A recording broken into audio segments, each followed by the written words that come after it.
once called what we see in 1 Kings chapter 18 the climax of the book of 1 Kings. Certainly, what we have in this chapter is the climax of Elijah's work as a prophet. What God has been preparing him for takes place here in 1 Kings chapter 18. Beyond that, what we see in this chapter is the possibility of spiritual and religious revival and the hope of reconciliation. And that's what Israel needed.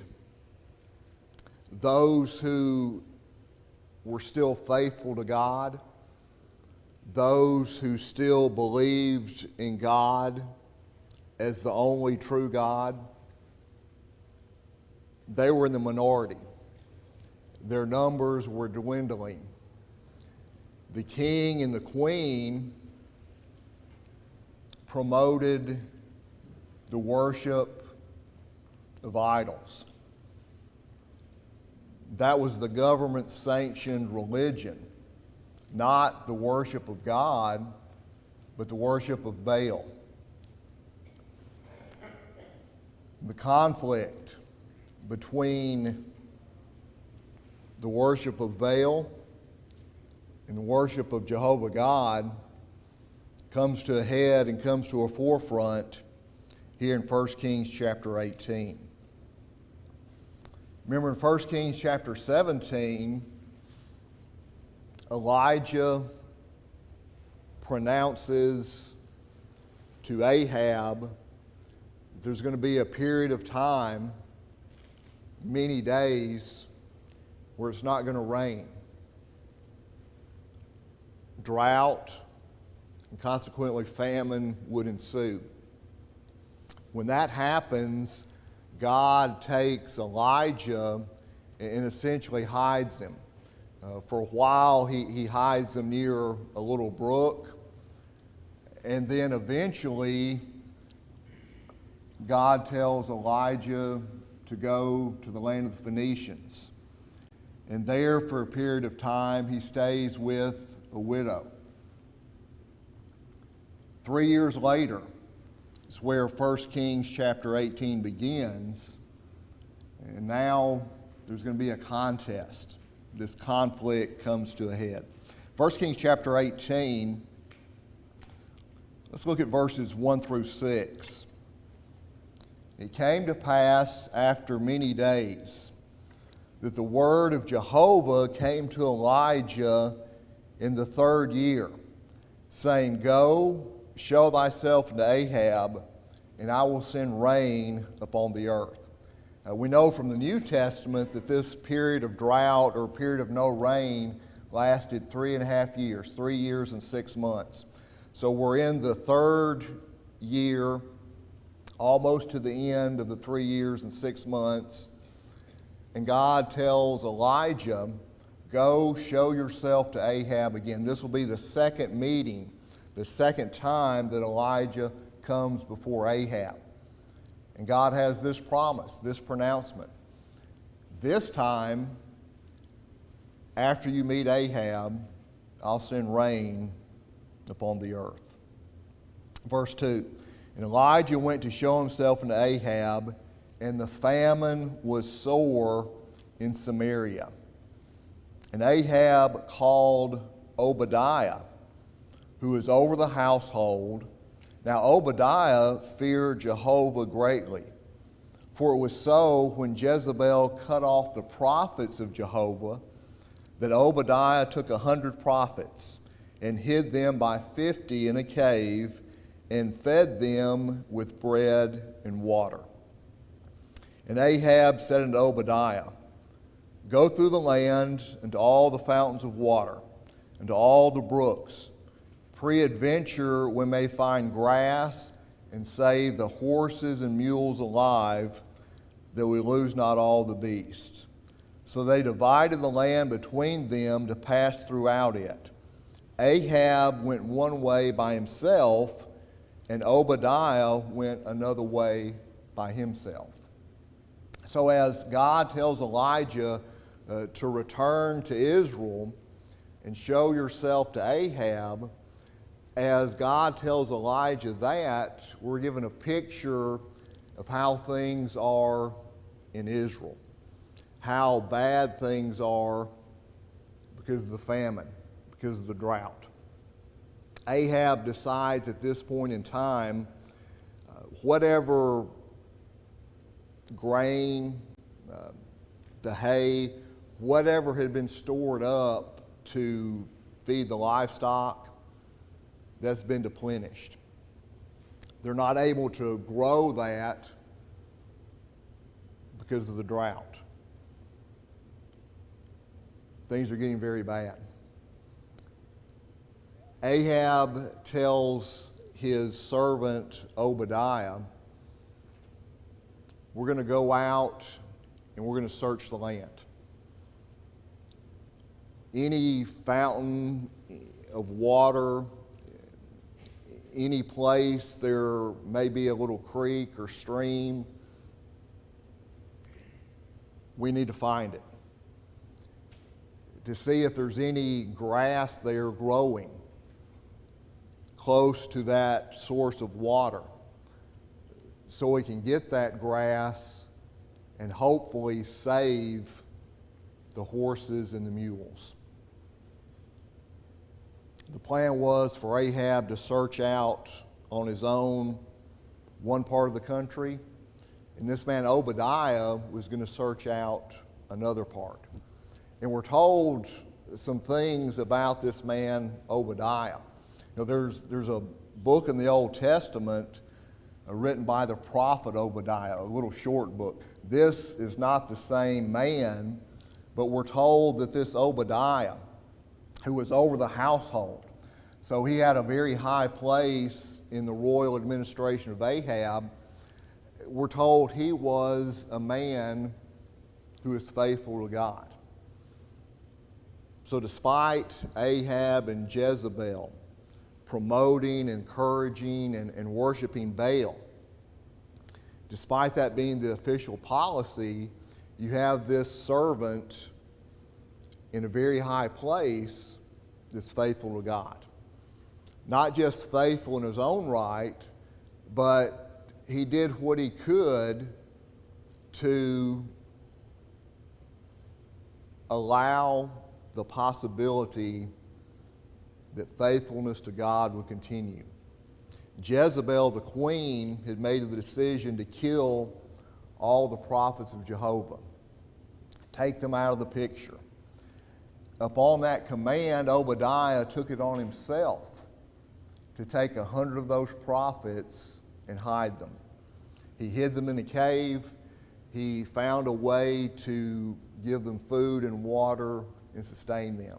So for some period of time, Obadiah has been working and doing what he could to keep the worship of God alive. At this critical time for the nation, Ahab picks him. And we're going to go and we're going to search out, is there any water? Is there any grass anywhere that we can take to feed the livestock? Now look at verse number 7. And as Obadiah was in the way, behold, Elijah met him, and he knew him and fell on his face and said, Is it thou, my lord Elijah? And he answered him, It is I. Go tell thy Lord, behold, Elijah is here. Those two words, is here, those are supplied words. In the original, what Elijah is telling Obadiah, you go tell Ahab, behold, Elijah. Verse number 9. And he said, wherein have I sinned, that thou wouldest deliver thy servant into the hand of Ahab to slay me? Elijah, why are you asking me to do this? Why would you send me back to Ahab for me to tell him that you're here? He says Ahab would kill me. Why? Well, we see Obadiah's reasoning. In verse 10, as Jehovah thy God liveth, there is no nation or kingdom whither my Lord hath not sent to seek thee. And when he said, or when they said, he is not here, he took an oath of the kingdom and nation that they found thee not. And now thou sayest, go tell thy Lord, behold, Elijah is here. And it will come to pass, as soon as I am gone from thee, that the Spirit of Jehovah will carry thee whither I know not. And so when I come and tell Ahab, and he cannot find thee, he will slay me. But I, thy servant, fear Jehovah from my youth. Obadiah says, I've been faithful to God all my life. Since I was young, I've been faithful to God. And now you're asking me to do something that's going to get me killed. His thinking is, his reasoning is, Ahab has been on a mission to find Elijah. Elijah came and said, there's not going to be any rain. And then Elijah disappears. And so Ahab has meticulously gone and sought out Elijah from place to place throughout Israel, the neighboring kingdoms. He's gone and sent messengers, sent servants seeking Elijah. Is he here? And when the leaders say, no, we haven't seen Elijah, Elijah's not here, then he takes an oath. I want you to swear to me that you're not hiding, you're not protecting, you're not taking care of Elijah. So Ahab has been on a mission these 3 years trying to find Elijah. As Obadiah is thinking, now Elijah, you're going to ask me to go and tell Ahab that you're back, that you're here in Israel once again. And I'm going to go, I'm going to tell Ahab, and when that happens, the Spirit of the Lord, the Spirit of Jehovah, God's going to take you away again somewhere. Ahab's not going to be able to find you. And what is Ahab going to do?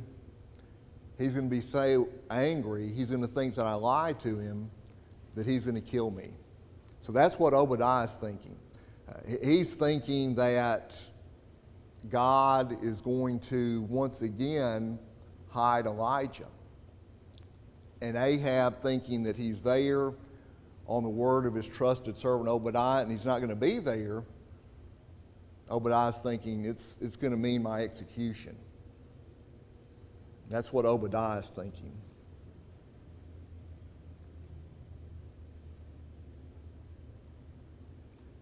Verse number 13. As Jehovah of hosts liveth, before whom I stand, I will surely show myself unto him today. Obadiah, Elijah says, you have my word, that this very day I'm going to stand before, I'm going to show myself to King Ahab. Verses 16 through 19. So Obadiah went to meet Ahab and told him. And Ahab went to meet Elijah. And it came to pass, when Ahab saw Elijah, that Ahab said unto him, Is it thou, thou troubler of Israel? And he answered, I have not troubled Israel, but thou and thy father's house, in that ye have forsaken the commandments of Jehovah, and thou hast followed the Baalim. Now therefore send, and gather to me all Israel unto Mount Carmel, and the prophets of Baal 450, and the prophets of the Asherah 400, that eat at Jezebel's table.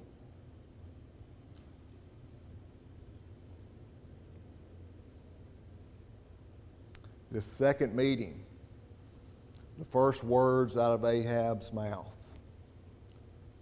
Is it really you, Elijah? The one that's caused this nation so much trouble, so much pain, so much difficulty? Is it really you, you troublemaker? How many times are those that stand up for biblical principles of morality?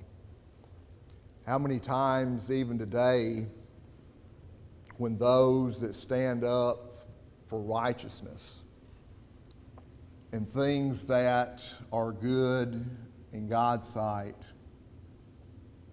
how many times are they accused of being troublemakers, being hateful, of being those that are divisive? Think about the climate in our nation. There is an agenda, long running and continuing, to take our nation away from biblical principles, basic morality, simple decency and righteousness. We could offer many examples of such. Think for a moment about all the unbiblical, immoral things that are promoted in this nation.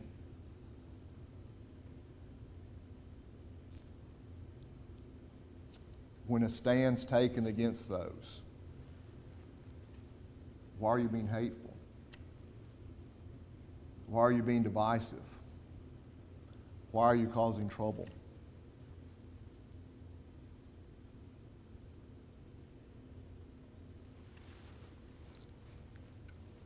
There's a push, and has been and continuing, just as one example, homosexuality, lesbianism, and now transgenderism.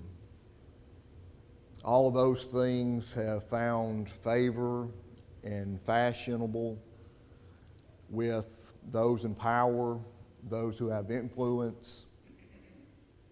It's being put in and encouraged as policy and common thinking. When that's contrasted with what the Bible says. Why are you causing trouble? Why are you so hateful? Why are you so divisive about this? Just one example. Now a male or a boy can choose to think they want to be a girl or a female. A woman may think, feel, desire, want to be a male, a man. That's found fashion. That's increasingly accepted by the influencers, by the policymakers. When those who stand with the Bible say something, take a stand, push back, why are you causing trouble? Why are you being hateful? Why do you want to divide this town, this nation, this state over something like this? What did Elijah tell Ahab? It's not me that's troubled Israel. It's you and the house of your father Omri. You have taken this nation away from God. You're the real troublemaker. We need to remember that as we stand for what's right and decent and moral. We're standing with God. Those that are taking us away, they're the real troublemakers. As Elijah stands before Ahab, he proposes this meeting in Mount Carmel. I want you to gather the nation at Mount Carmel. Bring the 450 prophets of Baal and the 400 prophets of Asherah. Asherah was a female idol, female false deity. Those that eat at Jezebel's table. Bring them to Mount Carmel. And at Mount Carmel, there was a range of mountains known as the Carmel Range. It extended about 30 miles, and it connected Israel with Phoenicia, where Baal worship was the official religion. One interesting thing about this mountain range, for a very, very long time, this mountain range was pictured as sacred to Baal. In fact, this mountain range, the Carmel Range, was seen as the home of Baal. This is where he lived and resided. Most of the mountains in this range, they were about 1,000 feet above sea level. The highest was almost 1,800 feet. We're told Mount Carmel, we don't know exactly which mountain this may have been, but one of the mountains in this range that would have been sacred to the worship of Baal. Bring the prophets to Mount Carmel. Verse 20. So Ahab sent to all the children of Israel and gathered the prophets together into Mount Carmel. And Elijah came near unto all the people and said, How long go ye limping between the two sides? If Jehovah be God, follow him. But if Baal, then follow him.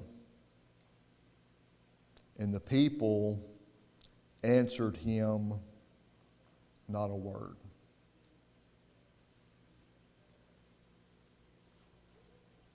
Elijah issues a challenge to the people in the form of this question. How long are you going to limp along? How long are you going to compromise? How long are you going to play both sides? It seems for the most part, the people would follow whichever deity was popular or whichever deity they thought would be most beneficial. If at a time that was Jehovah God, then fine, we'll follow him. But as the current conditions, the current climate, it was certainly a climate that favored Baal. And it seems that for the most part, that being the case, that the people were content to follow along after Baal.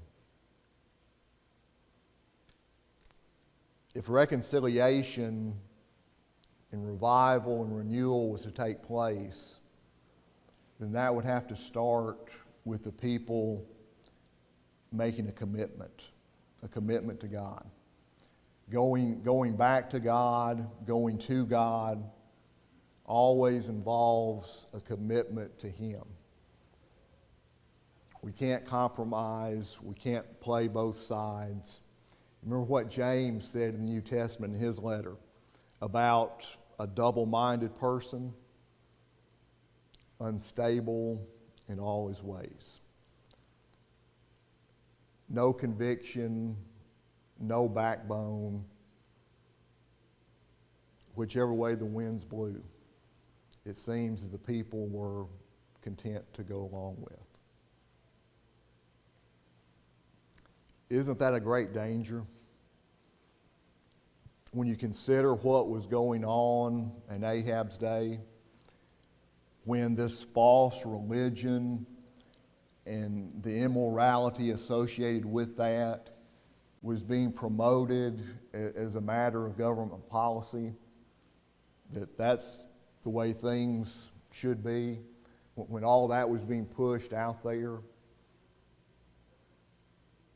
how dangerous it is for the faithful,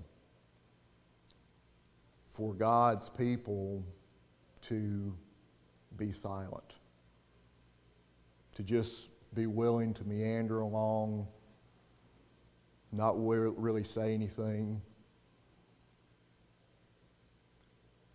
No doubt there were good people in Israel at this time. There were even a number that still remained faithful to God. But how many of those, quote, good people were content just really to do nothing? Just kind of go along, and if Baal wins the day, if he wins the hearts of all the people because of Ahab and Jezebel, then so be it. It's a question we ought to ask ourselves. Make sure we're not doing what these people were doing. We should never want to limp along between the two sides without conviction, without a backbone, willing to compromise at the first instance of disagreement. This also applies to the Lord's church. In many places, there are leaders, elders, preachers that have made decisions to lead a congregation away from the Bible. It's been a tension in the denominational world. I mentioned, for example, homosexuality. There have been battle after battle among various denominations as to whether or not that denomination would abandon the Bible and accept what's going on now.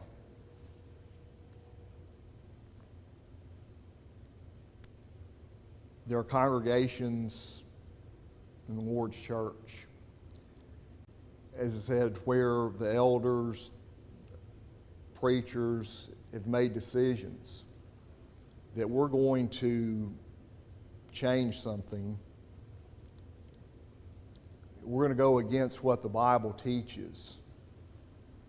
We're going to allow women to serve as leaders in the sense that we're going to let them preach in the public assemblies, heading toward, we're going to let them serve in some official capacity as a leader, perhaps extending to the idea of being in the eldership among the shepherds. We're going to introduce some things in worship that aren't authorized in the New Testament. We're going to change and make our worship more compatible to the current culture. We're going to make our worship more pleasing to what people expect, what people have been conditioned through their association with different denominations. We're going to make our worship more like that. So we're going to have to change and introduce some things that aren't authorized, that aren't biblical. That's happening and has happened and continues to happen.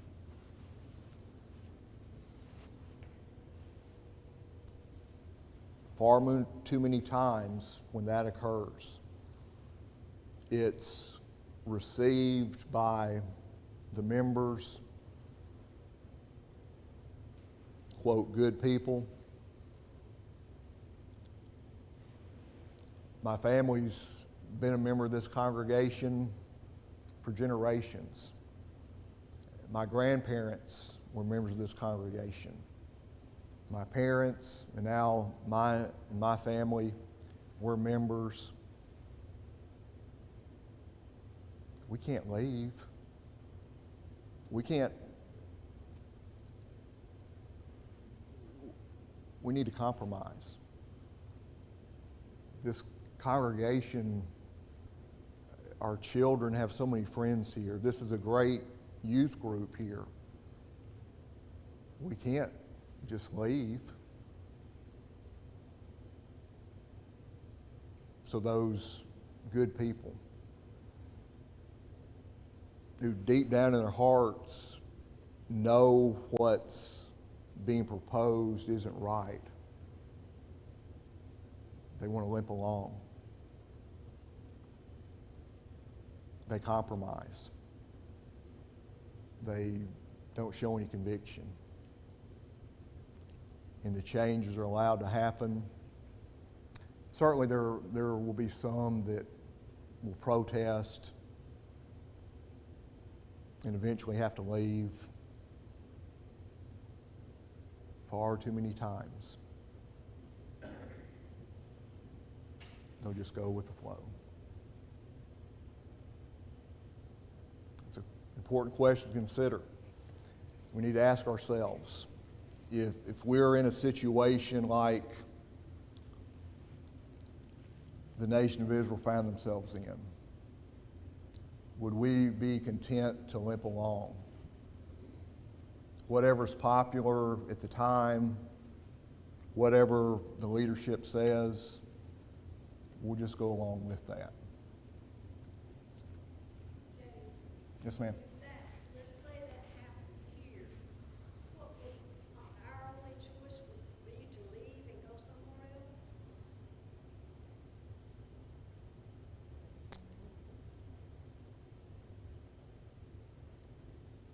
I think the first action would be to express to the leaders, those wanting to make the change, this isn't right, and work. And that happens, but I think far too many times when, say it's an eldership that's decided we're not going to meet on Sundays anymore, we're going to meet on Saturdays. Or we're not going to observe the Lord's Supper every Sunday. We're going to do that at special times. You know, on and on the list could go. Once that decision is made, history indicates that it's been very difficult for reconciliation to occur and a return to the right way. So at some point, then you would have to make the decision, you know, what am I going to do? Do I, quote, go somewhere else, or do I just stay and accept it? So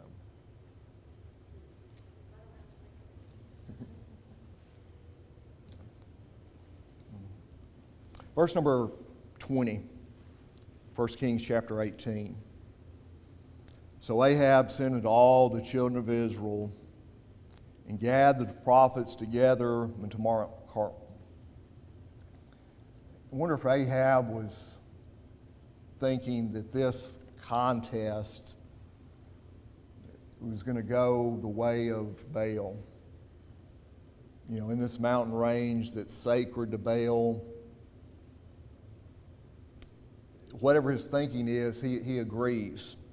And he calls the nation and the prophets together. Verse 21, and Elijah came near unto all the people and said, how long go you limping between the two sides? If Jehovah be God, follow him, but if Baal, then follow him. The people answered him not a word. Then Elijah said unto the people, I, even I only, am left a prophet of Jehovah, but Baal's prophets are 450. For this contest that's about to take place, Elijah's the only one. He's not the only one left. You know, Obadiah's been hiding some, but for this occasion, it's Elijah on the one side, the 450 on the other. Let them therefore give us 2 bullocks, and let them choose 1 bullock from themselves, cut it into pieces, lay it on the wood, and put no fire under it. Now I will dress the other bullock, and lay it on the wood, and put no fire under. And call ye on the name of your God, and I will call on the name of Jehovah. And the God that answereth by fire, let him be God. And all the people answered and said, it is well spoken. So whichever God, Baal or Jehovah, can consume the sacrifice on the altar, that's going to be a divine demonstration of that deity that indeed he is God. And the people agree with that. Elijah said unto the prophets of Baal, choose you 1 bullock for yourselves, dress it first for your many, call on the name of your God, put no fire under. They took the bullock which was given them, they dressed it, called by the name of Baal from morning even until noon, saying, O Baal, hear us. But there was no voice, nor any that answered, and they leaped about the altar which was made. And it came to pass that at noon that Elijah mocked them, and said, cry aloud, for he's a God. Either he's musing, or he's gone aside, he's on a journey, or peradventure he's sleeping and must be awaked. They cried aloud and cut themselves after their manner with knives and lances, till the blood gushed out upon them. And it was so when midday was past, that they prophesied until the time of the offering of the evening oblation. But there was neither voice, nor any to answer, nor any that regarded. So all morning, the prophets of Baal cry out and dance around and ask Baal to consume the sacrifice on the altar. At noon, Elijah says, well, maybe he's musing, thinking, maybe he's on a journey, maybe he's just asleep. Cry louder. And they begin to do that. Self-mutilation was a part of pagan worship. And that's what they start cutting themselves as they cry out, and they continue to ask Baal to consume the sacrifice to the extent that they're all bloody. They continue that all afternoon to the time of the evening sacrifice, but yet nothing happens. Verse 30, Elijah said unto all the people, come near unto me. And all the people came near unto him.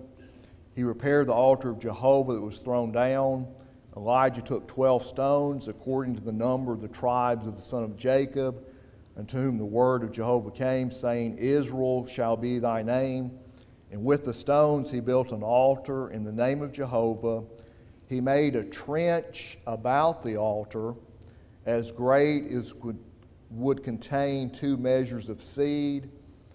He put the wood in order, cut the bullock in pieces, laid it on the wood, and he said, fill 4 jars with water, pour it on the burnt offering and on the wood. And he said, do it the second time, and they did it the second time. And he said, do it the third time, and they did it the third time. And the water ran about the altar, and he filled the trench also with water.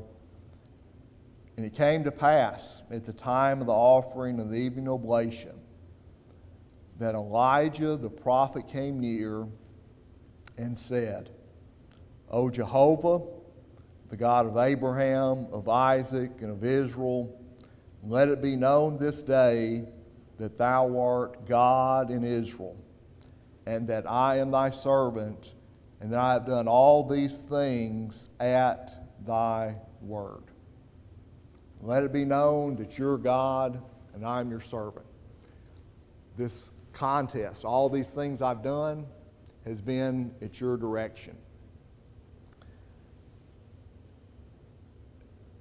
Elijah has an animal thoroughly soaked in water. The wood that would burn typically to consume the sacrifice, soaked in water. The trench around the altar filled with water. Verse 37. Hear me, O Jehovah, hear me, that this people may know that thou, Jehovah, art God, and that thou hast turned their heart back again. Then the fire of Jehovah fell, consumed the burnt offering and the wood and the stones and the dust, and licked up the water that was in the trench. And when all the people saw it, they fell on their faces. They said, Jehovah, He is God. Jehovah, He is God. And Elijah came unto them, take the prophets of Baal, let not one of them escape. And they took them, and Elijah brought them down to the brook Kishon and slew them there.